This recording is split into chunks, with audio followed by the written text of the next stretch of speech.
Canva supports sheets, which is similar to Microsoft Excel or Google Sheet. So let's see how we can create a sheet in Canva.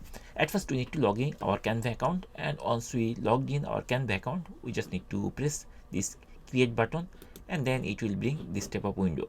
From here, we have to select sheets, and here we will see different styles of sheet.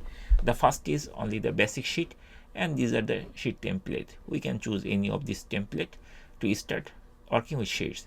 To create a blank sheet, at first we need to click here, and then it will directly open a blank sheet. And now here, this is the main sheet area where we can work as like Excel or Google Sheet or Apple's number.